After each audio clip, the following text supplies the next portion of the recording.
being the one black guy and the one Asian lady in the room. I really appreciate you guys coming out. I see you because you're the only one in the light, so notice him.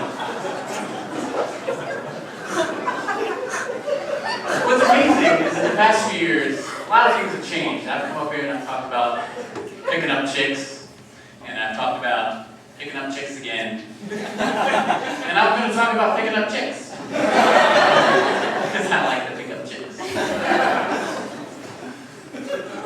Well, what's amazing is picking up chicks in an accounting office. You may not think it's possible, but it truly is. Oh, and Jerry, please don't turn my door into sawdust. I managed to find the woman of my dreams at my last accounting office. You may find that's hard to believe, but it's true. She wasn't an accountant, so we had a very hard time communicating. So what did I have to do? I had to consult the checklist for picking up chicks in the audit department. Step 1, consider if there's a chance.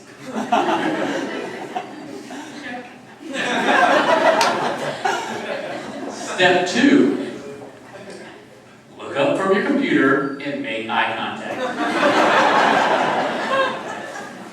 NA. Step 3, give her the googly eyes.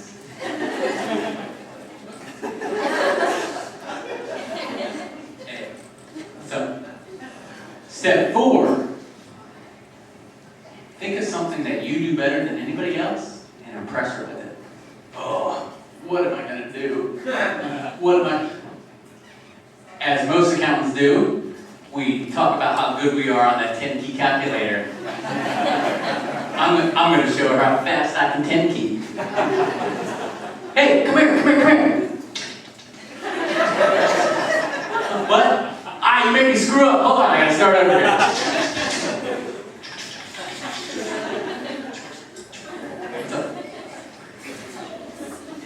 Be amazed, as you not, but that is exactly what I did, and that's exactly how I got her.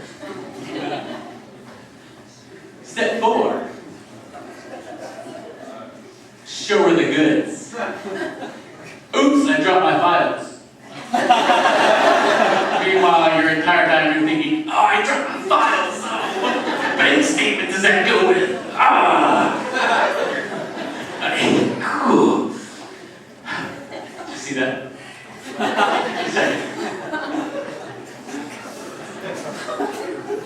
I've completed my checklist for finding out and getting to know her better.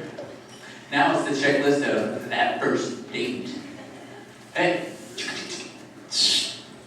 My phone number. It only has 7 numbers on it. It's immaterial. You figure it out. So on that first date, you know what we do? We get married. By getting married, I mean I gave her an engagement letter stating that on our first date we would be getting married. But don't worry, because I did receive a representation letter stating that she is her actual age and that her hair color is actually her hair color and that she has not been fraudulent to me whatsoever. You know what's exciting about getting married on your first date? Not actually getting married on your first date. So I take her downtown and we go into the courthouse. Has anybody ever been to the courthouse for anything other than a ticket? It's actually kind of exciting because you get to laugh at everybody who's getting a ticket. So we take her in. We don't have any sort of people to sign off on this. You have to have witnesses. So what do? You ask somebody on the street. Not quite the accountant thing to do, but it is what we do. We bring up these 2 individuals. We don't know their names. Their names Tom and Barbara Green. One kind of looks like a pimp. The other one is Lady. they sign off on this thing to, has anybody heard, like the TV, we are gathered here today to gather the hands of Mr. Tom and his lady. That doesn't just happen in movies. It happens in real life. So we get married, we move in together. Fantastic.